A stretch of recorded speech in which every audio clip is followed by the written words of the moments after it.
Hi students, तो in today's lecture हम देखेंगे electric dipole, right, electric dipole moment, और हम देखेंगे electric field due to electric dipole moment at two important positions, right.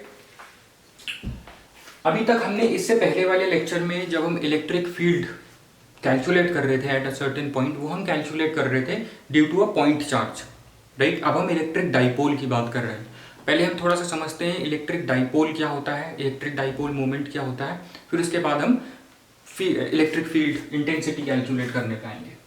देखिए, electric dipole, electric मतलब charges positive negative, right.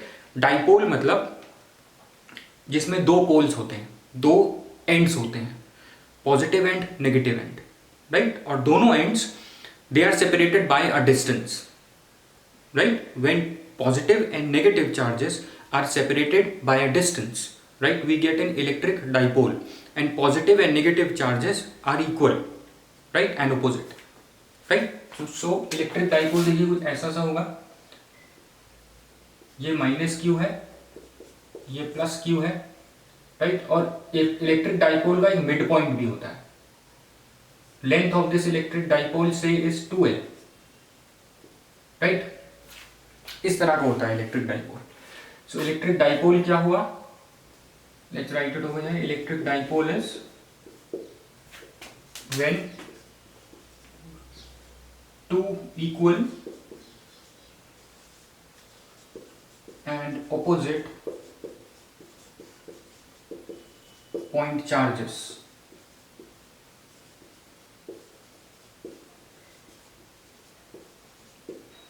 are separated by a distance, right. तो हमें क्या मिलता है, इलेक्ट्रिक डाइपोल। अब देखिए इलेक्ट्रिक डाइपोल मोमेंट क्या होता है, दूसरी चीज है electric dipole moment. Electric dipole moment P से रिप्रेजेंट करते हैं। इलेक्ट्रिक डाइपोल का एक नेट मोमेंट होता है, राइट, जिसका मैग्नीट्यूड होता है, आपका product of any one of the charges. कोई भी चार्ज ले सकते हैं क्योंकि चार्ज डाइपोल में इक्वल होते हैं, राइट, ऑपोजिट होते हैं चार्जेस में, लेकिन यहाँ पे हम सिर्फ मैग्नीट्यूड की बात कर रहे हैं, तो हम चार्जेस को इग्नोर करेंगे, सॉरी प्लस माइनस को इग्नोर करेंगे। तो product of any one of the charges and the distance between them, right, product of any one of the charges and distance between them, Q into 2l, ये होता है आपका। तो हो गया 2QL, ये हो गया आपका electric dipole moment. Electric dipole moment एक वेक्टर क्वांटिटी होती है, राइट, जिसका डायरेक्शन की अगर हम बात करें, इसका डायरेक्शन होता है from negative to positive. I hope this is clear. Electric dipole moment, right. अब इलेक्ट्रिक डाइपोल मोमेंट को हम आगे जब हम इलेक्ट्रिक फील्ड इंटेंसिटी कैलकुलेट करेंगे उसमें, वहां पे हम इसको थोड़ा यूज करेंगे 2QL। आप देखिए एक चीज समझिए यहाँ पे, इलेक्ट्रिक डाइपोल मोमेंट और हमने कहाँ पे देखे हैं आज तक। आपने जब केमिस्ट्री में कुछ मॉलिक्यूल्स देखे थे लाइक अमोनिया, वाटर, तो वहाँ पे आपने इलेक्ट्रिक डाइपोल्स देखे थे। ये देखिए वाटर होता है ऐसा, देखिए ऐसा ही कुछ बन जाता है। देखिए ये है हाइड्रोजन, जो बॉन्ड पेयर होता है अगर वो बीच में है तो दोनों पे कोई चार्ज नहीं होगा। लेकिन वाटर के केस में क्या होता है, या अमोनिया के केस में क्या होता है, वाटर की जो इलेक्ट्रोनेगेटिविटी होती है वो ज्यादा होती है। इलेक्ट्रोनेगेटिविटी होती है ability to attract shared pair of electron. ये जो शेयर्ड पेयर ऑफ इलेक्ट्रॉन है वो खिसक करके ऑक्सीजन की तरफ चला जाता है, गिविंग इट नेगेटिव चार्ज, और ऑक्सीजन के पास इक्वल पॉजिटिव चार्ज आ जाता है। अब देखिए equal and opposite charges separated by a distance, ये क्या बन गया, इलेक्ट्रिक डाइपोल, राइट। इसका डायरेक्शन कैसा होगा, पॉजिटिव नेगेटिव से पॉजिटिव की तरफ। इसी तरीके से यहाँ पे एक और बना, इसका भी डायरेक्शन ऐसा होगा, राइट। तो ये हमें नेचुरल मॉलिक्यूल्स में भी इलेक्ट्रिक डाइपोल्स मिलते हैं।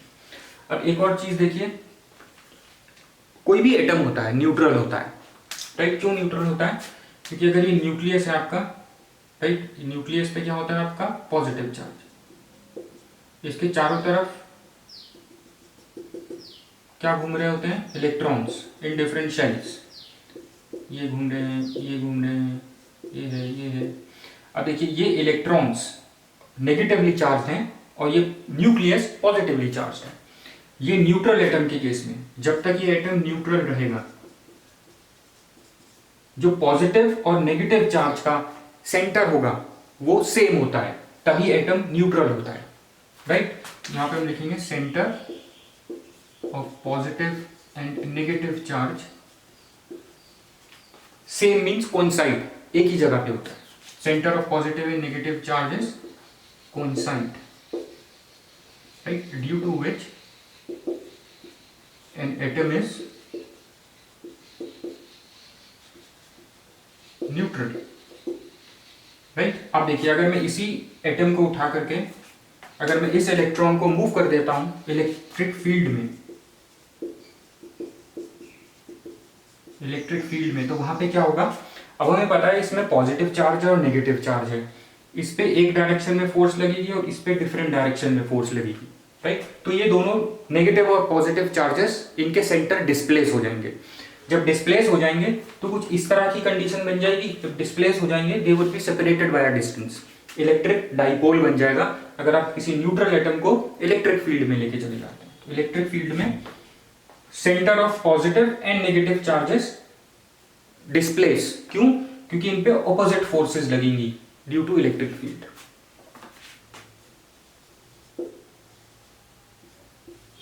Centre of positive and negative charges are displaced, right, due to which it acquires a dipole, right। ये लिख लीजिए न्यूट्रल एटम है। क्यों न्यूट्रल है? क्योंकि इसके पॉजिटिव और नेगेटिव सेंटर्स कोइंसाइड करते हैं। अगर ये डाइपोल बन गया तो क्यों बन गया? क्योंकि इलेक्ट्रिक फील्ड में पॉजिटिव नेगेटिव चार्जेस पे फोर्स डिफरेंट डायरेक्शन में लगेगी, जिसकी वजह से डिस्प्लेस हो जाएंगे उनके centres and it changes into a dipole, right. I hope this is clear. अब देखिए हम वापस इस पे आते हैं, इलेक्ट्रिक डाइपोल पे। हम थोड़ा से इसके इलेक्ट्रिक फील्ड की बात करते हैं। देखिए इलेक्ट्रिक फील्ड, ये पॉजिटिव चार्ज है, ये नेगेटिव चार्ज है, राइट। ये भी इलेक्ट्रिक फील्ड प्रोड्यूस करेगा और ये भी इलेक्ट्रिक फील्ड प्रोड्यूस करेगा।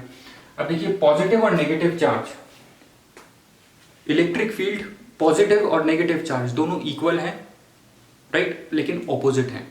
तो दोनों इक्वल इलेक्ट्रिक फील्ड प्रोड्यूस करेंगे लेकिन ऑपोजिट डायरेक्शंस में, राइट। तो उसके हिसाब से जो नेट इलेक्ट्रिक फील्ड ये प्रोड्यूस करेगा वो जीरो होगी, राइट, लेकिन जीरो नहीं होती है, राइट। नेट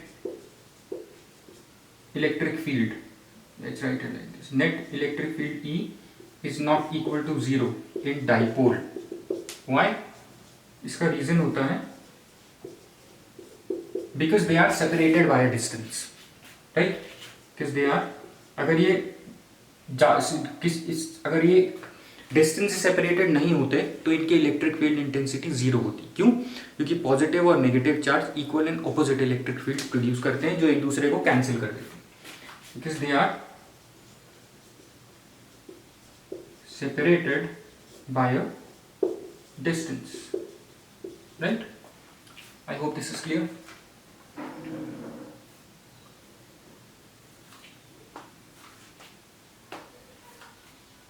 और right, they are separated by a distance. अब देखिए ये जो चीज होती है ना, इसकी जो इलेक्ट्रिक फील्ड है डाइपोल की, पॉजिटिव चार्ज और नेगेटिव चार्ज की वजह से, ये अगर हम इसके आसपास देखेंगे तो ही कुछ नेट इलेक्ट्रिक फील्ड होगी इसकी, राइट। अगर हम इस इलेक्ट्रिक डाइपोल से दूर चले जाएंगे, राइट, तो दूर जाकर के इनकी इलेक्ट्रिक फील्ड जीरो हो जाती है, क्योंकि पॉजिटिव और नेगेटिव चार्ज एक दूसरे की इलेक्ट्रिक फील्ड कैंसिल कर देंगे, जीरो कर देंगे नेट इलेक्ट्रिक फील्ड, लेकिन at a large distance from the electric dipole से थोड़ी सी दूर, right. So at distance mainly हम बोलते हैं जब हम 2L से दूर चले जाएंगे, राइट। जब डिस्टेंस जहां पे हम इलेक्ट्रिक फील्ड कैलकुलेट कर रहे हैं that distance is greater then 2L, तो वहां पे हमें इलेक्ट्रिक फील्ड बहुत कम या जीरो मिलेगी, right, at distance at distance when d is equals two is greater then 2l, right, तब आपकी इलेक्ट्रिक फील्ड अप्रॉक्सीमेटली जीरो होगी या बहुत डिक्रीज होने लग जाएगी, राइट। और एक और चीज याद रखना, एट ग्रेटर डिस्टेंस, जब हम दूर जाएंगे तो हमने कूलम्ब्स लॉ के हिसाब से पढ़ा है कि इलेक्ट्रिक फील्ड किस तरह से डिक्रीज होती है। Electric field is inversely proportional to 1/r², right. लेकिन जब हम इलेक्ट्रिक डाइपोल की बात करते हैं तो ये और भी तेजी से गिरने लग जाती है इलेक्ट्रिक फील्ड, जैसे जैसे डिस्टेंस बढ़ता है। इस रिलेशन का मतलब यही है ना, जैसे जैसे r बढ़ेगा इलेक्ट्रिक फील्ड डिक्रीज होगी, right. As per Coulomb's law, point charge के केस में जो इलेक्ट्रिक फील्ड डिक्रीज होगी वो होगी बाय r² विद डिस्टेंस। लेकिन जब हम डाइपोल की बात करते हैं, डाइपोल के केस में ये रिलेशन वैलिड नहीं होता, r² वैलिड नहीं होता, बल्कि इलेक्ट्रिक फील्ड जो है और तेजी से डिक्रीज होती है, राइट। और एक पॉइंट पे जाके तभी जीरो हो जाती है जब हम थोड़ा सा ज्यादा डिस्टेंस चले जाते हैं इलेक्ट्रिक डाइपोल से। इलेक्ट्रिक फील्ड और तेजी से डिक्रीज होती है बाय r³, राइट। अब ये चीज हम प्रूव करेंगे जब हम डेरिवेशन देखेंगे for electric field of a dipole. ये चीज याद रखना कि इलेक्ट्रिक फील्ड डाइपोल की डिक्रीज होती है एज 1/r³, राइट। ज्यादा तेजी से गिर रही है, मतलब इलेक्ट्रिक फील्ड ज्यादा तेजी से डिक्रीज हो रही है, right. I hope this is clear. अब हम इलेक्ट्रिक फील्ड कैलकुलेट करेंगे एट डिफरेंट पोजीशंस। ये दो पोजीशंस पे हम देखेंगे, एक तो देखेंगे हम यहाँ पे, राइट। अभी देखते हैं, एक देखेंगे हम एट एक्सियल पोजीशन और एक हम देखेंगे at equatorial position. Axial position मतलब जो अलोंग द एक्सिस, हम देखेंगे यहाँ पे क्या नेट इलेक्ट्रिक फील्ड प्रोड्यूस करता है ये इलेक्ट्रिक डाइपोल, ये दोनों चार्ज मिलके यहाँ पे कितनी इलेक्ट्रिक फील्ड प्रोड्यूस करेंगे, एक वो एक्सप्रेशन निकालेंगे। और एक हम देखेंगे यहाँ पे, अगर हम इक्वेटोरियल लाइन पे देखते हैं इस डाइपोल के, जो कि परपेंडिकुलर होती है to the axis of dipole, यहाँ पे क्या इलेक्ट्रिक फील्ड प्रोड्यूस होगी। ये दो केसेस हम देखेंगे जल्दी से, राइट। ये इंपॉर्टेंट है क्वेश्चन बहुत, ये बहुत बार एग्जाम्स में हर दूसरे तीसरे साल पूछा जाता है, हर एक बोर्ड में बहुत इंपॉर्टेंट है, इसको बहुत ध्यान से करिएगा, right.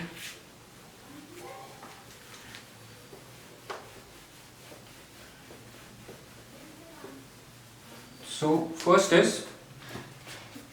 Let's rub this also. पहले हम देखेंगे एक्सियल पोजीशन पे, राइट। इलेक्ट्रिक फील्ड वगैरह हमें पता है, फॉर्मूला वगैरह सब, राइट। देखिए ये है आपका electric dipole, negative positive, separated by 2l, right. अगर हमें एट एक्सियल पोजीशन देखनी है इलेक्ट्रिक फील्ड, एक्सियल पोजीशन, इसको हम एंड ऑन पोजीशन भी बोलते हैं। एग्जाम में आपसे पूछ सकते हैं एक्सियल पोजीशन ना बोल के एंड ऑन पोजीशन पे इलेक्ट्रिक फील्ड इंटेंसिटी कैलकुलेट करो फॉर दिस इलेक्ट्रिक डाइपोल। मतलब हम यहाँ पे देख रहे हैं, एट पॉइंट P हम कैलकुलेट करेंगे electric field, net electric field कितनी प्रोड्यूस कर रहे हैं ये दोनों चार्ज इलेक्ट्रिक डाइपोल के मिल करके, राइट। अब देखिए हम, ये एक मिड पॉइंट होता है इलेक्ट्रिक डाइपोल का, राइट। ये इलेक्ट्रिक डाइपोल का मिड पॉइंट है, राइट। ये 2l है पूरा, तो ये कितना होगा, ये होगा l, ये कितना होगा, ये होगा l, राइट। हमें जो इलेक्ट्रिक फील्ड कैलकुलेट करनी है वो हमें कैलकुलेट करनी है at position r from the centre of the dipole, यहां पे हमें कैलकुलेट करनी है। अब देखिए सिंपल है, जो हम पहले करते आ रहे थे, ये पॉजिटिव चार्ज है, ये पास में है इसके, राइट। एक चीज याद रखना, हमें पता है is inversely proportional to r² के हिसाब से चार्ज के पास इलेक्ट्रिक फील्ड स्ट्रॉन्ग होगी, इलेक्ट्रिक फील्ड इंटेंसिटी, और चार्ज से दूर इलेक्ट्रिक फील्ड इंटेंसिटी कम होगी। मतलब ये वाला पॉइंट इससे दूर है तो नेगेटिव पॉइंट चार्ज जो यहाँ पे इलेक्ट्रिक फील्ड प्रोड्यूस करेगा वो वीक होगी या लेस होगी एज कंपेयर टू जो पॉजिटिव चार्ज यहाँ पे इलेक्ट्रिक फील्ड प्रोड्यूस करेगा, क्योंकि electric field intensity decreases with distance, right. E is inversely proportional to 1/r²। अब देखिए यहाँ पे कितनी होगी, यहाँ पे कितनी होगी, और डायरेक्शन देखिए, ये पॉजिटिव चार्ज जो इलेक्ट्रिक फील्ड प्रोड्यूस करेगा वो ऐसे, ये नेगेटिव चार्ज जो इलेक्ट्रिक फील्ड प्रोड्यूस करता है वो अपनी तरफ, राइट, रेडियली इनवर्ड ऐसे होती है इसकी, और इसकी ऐसे होती है, तब ये इधर को जा रही है। ये हम थोड़ी सी छोटी बनाएंगे क्योंकि ये लेस इलेक्ट्रिक फील्ड प्रोड्यूस कर रहा है, राइट। यहाँ पे हम लिखेंगे E1 is greater then E2 क्योंकि ये पास में है प्लस क्यू के पॉइंट क्यू, राइट। तो यहाँ पे जो नेट इलेक्ट्रिक फील्ड होगी, नेट इलेक्ट्रिक फील्ड जो होगी वो होगी आपकी E is equals to E1 क्योंकि ज्यादा है माइनस E2। ये हमें कैलकुलेट करना है, राइट। और उसके बाद हम इसी से शो करेंगे कि इलेक्ट्रिक फील्ड डाइपोल के केस में ये इंपॉर्टेंट है 1/r³ की तरह डिक्रीज होगी, r² नहीं r³ और तेजी से डिक्रीज होगी। और जब हम इस डाइपोल से दूर चले जाएंगे, मान लीजिए यहाँ पे आ जाएंगे, तो ये 0 हो जाती है।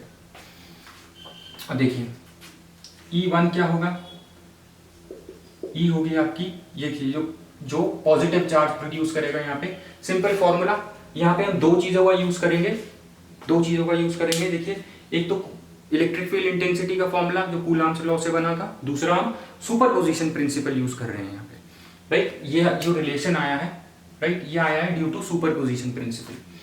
क्योंकि सुपरपोजिशन प्रिंसिपल क्या होता था, electric field intensity due to group of point charges. यहाँ पे दो का ग्रुप है, राइट। तो दो इलेक्ट्रिक चार्जेस मिल करके कितनी इलेक्ट्रिक फील्ड इंटेंसिटी प्रोड्यूस कर रहे हैं एट दिस पॉइंट, जिसको हम बोलते हैं electric field intensity due to group of two charges, right. So हम दो चीजें यूज कर रहे हैं, कूलॉम्स लॉ इसमें और सुपरपोजिशन प्रिंसिपल। ये जो आया इस पर सुपरपोजिशन प्रिंसिपल, ये होगा 1/4 pi epsilon 0 Q divided by, अब देखिए Q डिवाइडेड बाय इसका डिस्टेंस यहां से कितना है, देखिए यहां से इसका डिस्टेंस होगा आपका, यहां से यहां तक का डिस्टेंस है R, यहां से यहां तक का डिस्टेंस है L, राइट। तो ये डिस्टेंस क्या होगा, R माइनस L, राइट। तो ये डिस्टेंस होगा R minus L square plus, अब हम E2 देखेंगे due to this negative charge 1/4 pi epsilon 0 Q upon, देखिए यहां से यहां तक का डिस्टेंस क्या है, यह है L और यहां से यहां तक का डिस्टेंस है R, तो L प्लस R और R प्लस L ये हो गया। आप इसको पूरे को कैलकुलेट कर लेंगे, 1/4 pi epsilon 0 Q 1/r minus L whole square plus 1/r plus L whole square. ये फैक्टराइजेशन है सिंपल, राइट। अब मैं देखिए इसको सीधा लिख रहा हूं, इसमें थोड़ा सा ज्यादा टाइम आप कैलकुलेट कर लेना इसको। देखिए इस पूरे को कैलकुलेट करके आ जाएगा Q/4 पाई एप्सिलॉन 0 4 QL, राइट। 4 सॉरी ये आ जाएगा आपका 4, ये L है यार, 4LR divided by R square minus L square whole square. ये फैक्टराइजेशन के फॉर्मूले 10th वाले, राइट। ये आपको मैथ से ही पता होनी चाहिए। अब देखिए यहां से इसको मैं थोड़ा सा सॉल्व करता हूं, 4LR को। ये इलेक्ट्रिक डाइपोल मोमेंट का क्या फॉर्मूला होता था, देखिए P इज इक्वल्स टू क्या होता है, product of any one of the charge into distance 2QL, ये होता है P।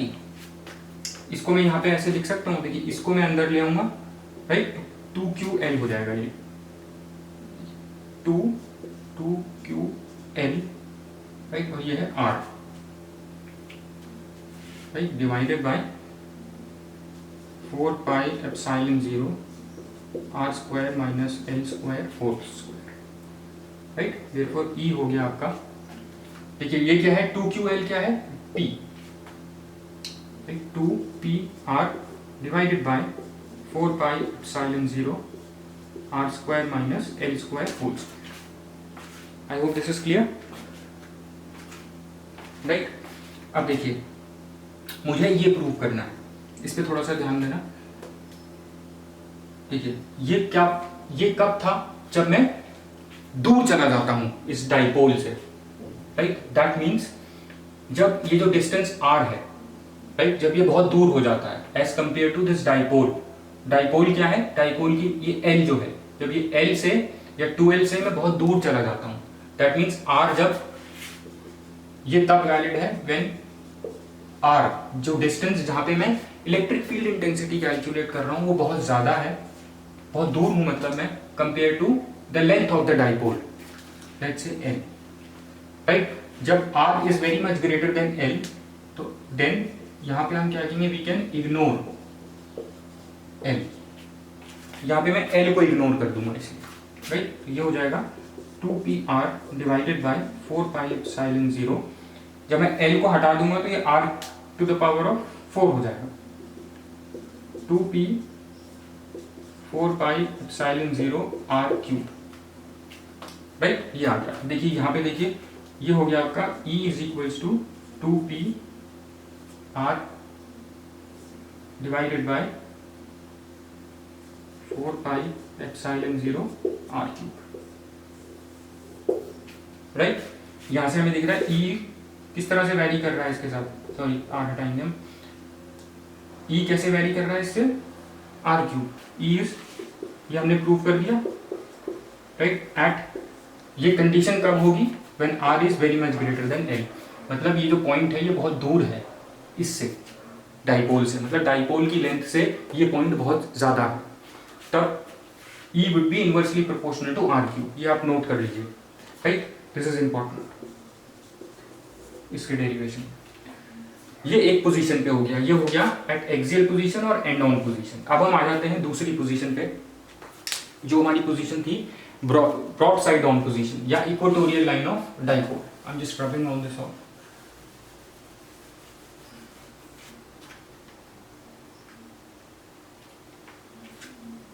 राइट। तो ये मैं कैलकुलेशन हटा देता हूं,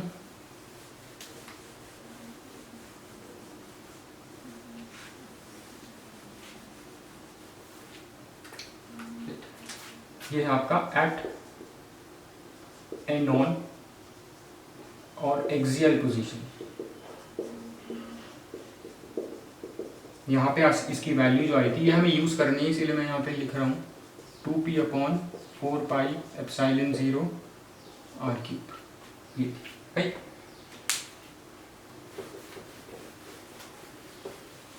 अब हम देखते हैं, अगर ये डाइपोल है आपका, देखिए अगर ये डाइपोल है तो ये है -q, ये है +q, ये है मिड पॉइंट इसका,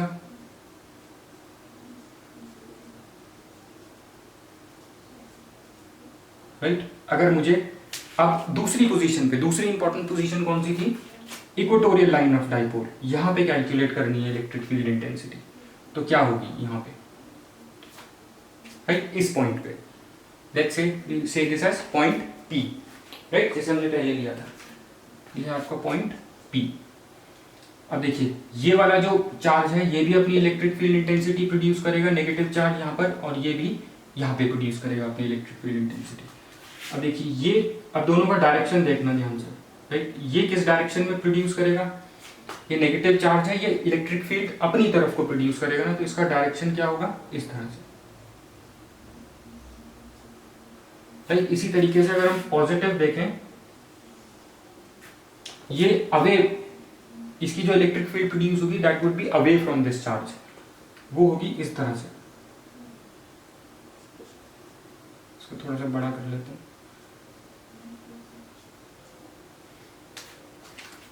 राइट। ये है due to positive charge E1, ये है E2, राइट। अब देखिए हम इसको रिजॉल्व करेंगे, इसको रिजॉल्व, ये अब हम इसको, ये जो है इसको कैलकुलेट करने के लिए हमें इसे रिजॉल्व करना पड़ेगा, राइट, इस तरह से। ये होगा आपका E1 sin थीटा, और इसको मैं परपेंडिकुलर एक्सिस और पैरेलल एक्सिस में रिजॉल्व करूंगा। ये है आपका E1 cos थीटा। सिमिलरली इसको जब हम रिजॉल्व करेंगे, इस वाले को, ये नीचे वाले को देखिए, मैं इसको मैं परपेंडिकुलरली रिजॉल्व करूंगा ऐसे, और एक मैं इसको इसी के डायरेक्शन में रिजॉल्व करूंगा जिस डायरेक्शन मैंने E1 को रिजॉल्व किया था, राइट, इस तरह से। ये होगा आपका E2, ये होगा E2 cos थीटा, राइट, और ये होगा आपका E2 sin थीटा। देखिए E1 sin थीटा और E2 sin थीटा, ये दोनों क्या है, इक्वल एंड अपोजिट, राइट। तो ये दोनों इक्वल एंड अपोजिट है, ये दोनों एक दूसरे को कैंसिल कर देंगे। और ये है along the direction of dipole, along the axis of dipole, तो ये दोनों ऐड हो जाएंगे, right. I just write it over here, E1 sin theta and E2 sin theta. ये इंपॉर्टेंट है, इसमें ही समझना जरूरी है। Cancel out, why, because they are equal and opposite, right. Net field क्या होगी फिर, नेट इलेक्ट्रिक फील्ड जो होगी वो होगी आपकी this along the axis of dipole. लेकिन इसका डाइपोल मोमेंट से क्या डायरेक्शन है, डाइपोल मोमेंट का डायरेक्शन ऐसे होता है, negative to positive. Electric field का डायरेक्शन क्या है, इधर को है, net electric field, opposite to dipole moment, right. So net electric field होगी यहाँ पे E is equals to E1 cos theta, right. इसको जो हमने पैरेलली रिजॉल्व किया था, इसका पैरेलल वाला कंपोनेंट Q का प्लस Q का जो था E1 cos थीटा, प्लस इसका पैरेलल कंपोनेंट जो था E2 cos थीटा, राइट। ये हमें कैलकुलेट करना है, ये सिंपल है। अब मैं सबकी वैल्यू रख दूंगा, निकल जाएगा। देखिए सिंपल है, देखिए cos थीटा कॉमन ले लेंगे। अब देखिए E1 निकालते हैं, E1 क्या होगा, E1 होगा आपका, देखिए यहाँ से थोड़ा सा और इसमें देखना पड़ेगा, ये परपेंडिकुलर है इसके मिड पॉइंट पे आके, राइट, ये L है, ये डिस्टेंस हमने R माना, हमें मिड पॉइंट से R की दूरी पे, जैसे हमने यहाँ पे मिड पॉइंट से P का जो डिस्टेंस था वो R था, ऐसी मिड पॉइंट से ये पोजीशन जहाँ पे हमें इलेक्ट्रिक फील्ड इंटेंसिटी कैलकुलेट करनी है, ये है R, ये है L। तो ये कितना हो जाएगा, इधर वाला ये हो जाएगा R² प्लस L², इस तरह से, राइट। सिंपल मैथ्स है, ये देखिए, है ना। तो E1 क्या हो जाएगा, ये 1/4 pi epsilon 0 Q divided by ये डिस्टेंस क्या है, राइट। ये जो डिस्टेंस है आपका, राइट, ये वाला डिस्टेंस और इसका इससे डिस्टेंस, ये दोनों बराबर है, ये भी L है ये भी R है, तो ये भी कितना होगा, R² प्लस L², ये हो जाएगा √R² plus L²। Similarly E2 होगा आपका 1/4 pi epsilon 0 Q upon √R² plus L², ये दोनों तो सेम हो गए, राइट, दोनों सेम है। अब देखिए ये एंगल है थीटा, ये भी है थीटा, ये फॉर cos थीटा क्या हो जाएगा, बेस अपॉन हाइपोटेन्यूस, ये हो जाएगा L upon √L² plus R²। अब देखिए ये दोनों, ये 1 2 3, राइट, इसको हम इस इक्वेशन में रखेंगे। E1 पता है, cos थीटा पता है, E2 पता है, निकल जाएगा। तो वैसे भी ये फॉर्मूला क्या बन जाता है, E is equals to E1 plus E2 cos theta, right. यहां हम इसको E1 और E2 तो बराबर है, 2E cos थीटा भी लिख सकते हैं, राइट, इसको हम 2E cos थीटा भी लिख सकते हैं। और इसको कैलकुलेट करके यहाँ पे सब आ जाएगा आपका, जब आप इसको कैलकुलेट कर लोगे तो ये आ जाएगा E इज इक्वल्स टू, ये पूरा आ जाएगा 1/4 pi epsilon 0 1/4 pi epsilon 0 P upon R² plus L² half, right, 3/2 ये आ जाएगा। और यहाँ पे फिर when R is greater than L, तो E हो जाएगा आपका 1/4 pi epsilon 0 upon R³, right. I hope this is clear. Right. तो E is inversely proportional to 1/.